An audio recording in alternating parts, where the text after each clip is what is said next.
नमस्कार दोस्तों, स्वागत है आपका मेरे चैनल पे। पिछले वीडियो में दो स्थल देखे गए थे हड़प्पा सभ्यता के, हड़प्पा और मोहनजोदड़ो।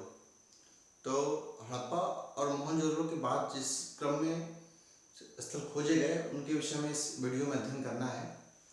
तो क्रम से हम देखते हैं कि किन किन साक्ष्यों के आधार पर कौन कौन से स्थल में कौन कौन से साक्ष्य मिले हैं, उस क्रम में हमको अध्ययन करना है। इस वीडियो के अंत में हमें आपसे एक क्वेश्चन पूछेंगे जिसका उत्तर इस वीडियो में ही होगा। इसमें लिखा नहीं होगा, लेकिन इस वीडियो में ही उसका आंसर होगा। उसका आंसर आपको कमेंट बॉक्स में लिखना है। लास्ट में पूरा वीडियो ध्यान से देखिएगा, आपको उसका उत्तर लास्ट में कमेंट बॉक्स में देना है और वीडियो पूरा देखिएगा, ध्यान से देखिए। चलिए शुरू करते हैं। सबसे पहले जो स्थल है वो लोथल, हड़प्पा मोहनजोदड़ो हो गया था। तीसरा जो मुख्य स्थल है वो लोथल है। ये गुजरात में स्थित है। कहाँ स्थित है? गुजरात में स्थित है। भोगवा नदी किनारे है। एस.आर. राव इसकी खोज करता है। इसमें बंदरगाह के साक्ष्य मिले हैं, अर्थात लोथल जो है एक बंदरगाह स्थल था, अर्थात व्यापार होता रहा होगा वहां पे, तभी बंदरगाह के साक्ष्य मिले हैं। इसके अलावा इसमें 3 युगल समाधियों, युगल मतलब जो है दो लोगों की 2 दफनाए गए एक साथ, तो 3 युगल समाधियों के साक्ष्य मिले हैं। अग्निकुंड का साक्ष्य मिला है। इसके अलावा चावल उगाने और मनका बनाने का साक्ष्य मिला है। कारखाना, मनका मतलब कारखाना बनाने का साक्ष्य मिला है। सीप का पैमाने का साक्ष्य मिला है और एक कलश पर चालाक लोमड़ी की कहानी का अंकन मिला है। एक कलश पर चालाक लोमड़ी कहानी का अंकन मिला है और इसके अतिरिक्त जो है सीप का पैमाने का साक्ष्य मिला है। इतने साक्ष्य जो है लोथल से मिले हैं, जो कि एक बंदरगाह स्थल था। इसके बाद देखते हैं कालीबंगा। कालीबंगा जो है राजस्थान में स्थित जो है स्थल था और गंगानगर जिले में स्थित है। राजस्थान की गंगानगर जिले में स्थित है। कालीबंगा का शाब्दिक अर्थ होता है काले रंग की चूड़ियां। कालीबंगा का शाब्दिक अर्थ होता है काले रंग की चूड़ियां। तो ये जो स्थल था, इसमें जो स्थल खोजे गए हैं वो 2 नदियों के बीच में थे। वो कौन कौन सी नदियां हैं? गग्गर और चौतन।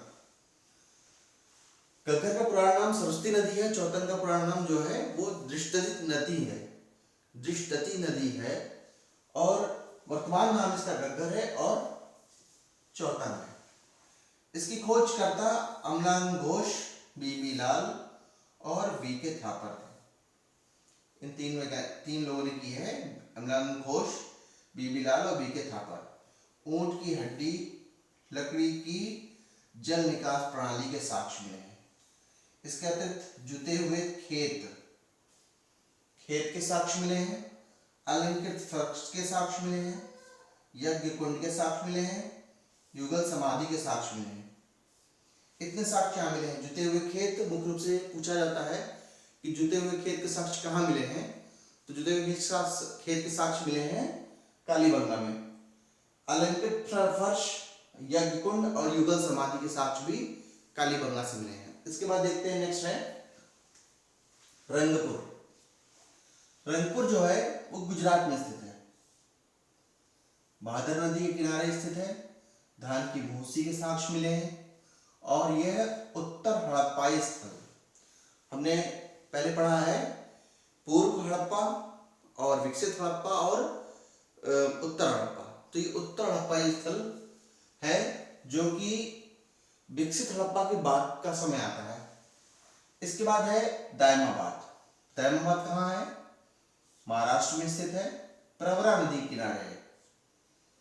प्रवरा नदी के किनारे स्थित है और ये दक्षिणतम स्थल है। दक्षिणतम स्थल का मतलब है कि एक जो उत्तरी स्थल है जिसको मांडा कहते हैं, तो ये दक्षिणतम स्थल है। और जो पूर्वी स्थल कौन सा है? कमेंट बॉक्स में लिखिए। कांसे का रथ, एक अन्य साक्ष्य मिला है यहाँ पे, कांसे का रथ। सुरकोटदा गुजरात के कच्छ में स्थित है और इसमें घोड़े की हड्डी के साक्ष्य मिले हैं। सुरकोटदा से क्या मिला है? गुजरात घोड़े की हड्डी के साक्ष्य मिले हैं और ये कहाँ स्थित है? गुजरात के कच्छ क्षेत्र में स्थित है। इसके बाद नेक्स्ट है राणा गुंडई। राणा गुंडई जो है वो बलूचिस्तान में स्थित है और यहाँ पे घोड़े के जबड़े के साक्ष्य मिलेंगे यहाँ पर। यहाँ पे जो राणा गुंडई है यहाँ बलूचिस्तान में स्थित है और घोड़े के जबड़े के साक्ष्य मिले हैं। इसके अतिरिक्त यहाँ पे गाय का कोई साक्ष्य प्राप्त नहीं हुआ है। यहाँ पे जो गाय है, गाय नामक जानवर, उसके यहाँ कोई साक्ष्य नहीं प्राप्त हुआ है, अर्थात वहां पे गाय उस समय नहीं पाली जाती रही होगी, ऐसा माना जाता है। गाय का कोई साक्ष्य प्राप्त नहीं हुआ है। इसके बाद आते हैं धौलावीरा। धौलावीरा जो है वो गुजरात में स्थित है। जल संभर के साक्ष्य मिले यहाँ पे। जल संभर का तात्पर्य होता है जल संरक्षण करना। जल संरक्षण करने की प्रणाली जो है वो एक विकसित या अद्भुत विशेषता थी धौलावीरा की। तो यहाँ पे जल संभरण करने के साक्ष्य प्राप्त हुए हैं। कहाँ से प्राप्त हुए हैं? धौलावीरा से प्राप्त हुए। स्टेडियम के साक्ष्य मिले हैं जिसको हम क्रीड़ा स्थल कहते हैं। क्रीड़ा स्थल के साक्ष्य जो हैं वो भी धौलावीरा से प्राप्त हुए हैं। इसके अलावा 10 सबसे बड़े अक्षर, 10 अक्षर लिखे गए थे जो सबसे बड़े साइज के अक्षर जो लिखे गए थे, 10 वर्ण थे, उनके नेम प्लेट प्राप्त हुई है। कहाँ से प्राप्त हुई है? धौलावीरा से। इसके बाद नेक्स्ट में आते हैं चंद्रहुंदड़ो। ये पाकिस्तान के सिंध क्षेत्र में स्थित है। कहाँ स्थित है? पाकिस्तान के सिंध क्षेत्र में। कहाँ है? सिंधु नदी के किनारे में। और इसमें क्या क्या मिला है? लिपस्टिक मनका बनाने का साक्ष्य मिला है, यहाँ से भी मिला है। और इसकी खोज करता है मजूमदार और अर्नेस्ट मैके। और इसका था बनावली। बनावली जो है वो हरियाणा में स्थित है। जल निकास प्रणाली का कोई साक्ष्य नहीं है यहाँ पर। ये हरियाणा में स्थित है लेकिन यहाँ पे जल निकास प्रणाली का कोई साक्ष्य नहीं है। इसके बाद मिट्टी का बना हल खिलौना है। मिट्टी का बना हल प्राप्त हुआ है जो कि खिलौना है। कहाँ से प्राप्त हुआ है? बनावली से प्राप्त हुआ है। राखी गढ़ी है, राखी गढ़ी नहीं है, राखी गढ़ी है। राखी गढ़ी से क्या प्राप्त हुआ है? ये हड़प्पा सभ्यता का सबसे बड़ा स्थल है। सबसे मुख्य बात यह है हड़प्पा सभ्यता का सबसे बड़ा स्थल है। नगर की बात अगर की जाए तो सबसे बड़ा नगर मोहनजोदड़ो है, दूसरा सबसे बड़ा नगर हड़प्पा है। लेकिन स्थल की बात की जाए, क्योंकि एक स्थल जो होते हैं, एक नगर होते हैं, उसमें कई स्थल होते हैं। स्थल के नाम पे राखीगढ़ी है और नगरीय नियोजन के नाम पर जो है सबसे बड़ा मोहनजोदड़ो है। और ये कहाँ स्थित है? हरियाणा में स्थित है। ये हरियाणा में स्थित है और हड़प्पा सभ्यता का सबसे बड़ा स्थल है। आमरी देखते हैं।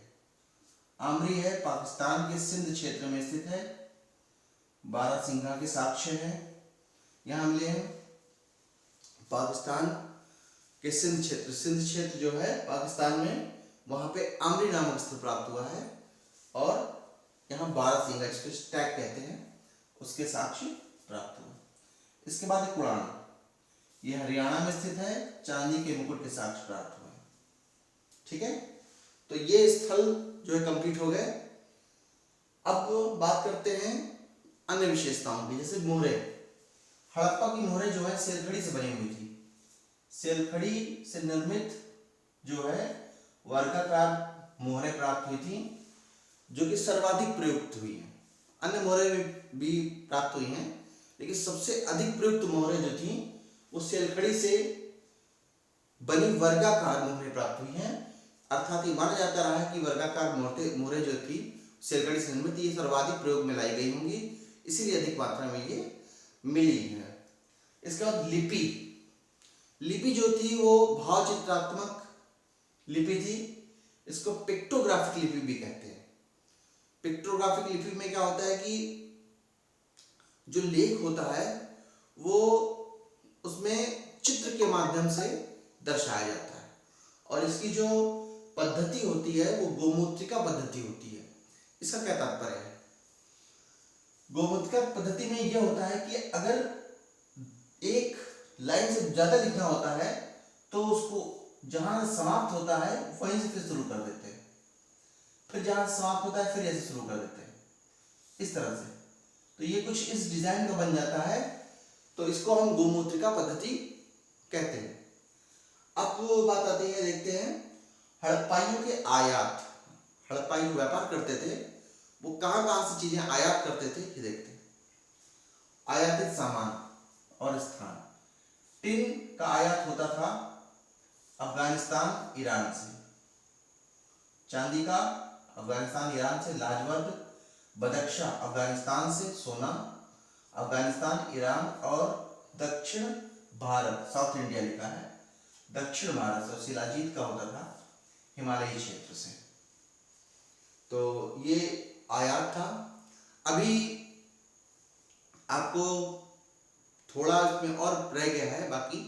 अभी आपको इसमें पढ़ना है राजनीतिक व्यवस्था, धार्मिक व्यवस्था, समाज, और कैसे हड़प्पा सभ्यता का पतन हुआ और किन कारणों से पतन हुआ, तो इसके बारे में आपको अध्ययन करना है। तो अभी जल्दी आपको नेक्स्ट वीडियो मिल जाएगा। तो अब जो है आज का कुछ सवाल कमेंट्स बॉक्स में आपको जरूर इस क्वेश्चन का आंसर बताना है। आपको बताना है कालीबंगा शब्द का अर्थ क्या होता है। सवाल एक बार फिर सुन लीजिए, कालीबंगा शब्द का अर्थ क्या होता है। कमेंट बॉक्स में जरूर से इसका आंसर बताइएगा और मिलते हैं नेक्स्ट वीडियो में। नमस्कार।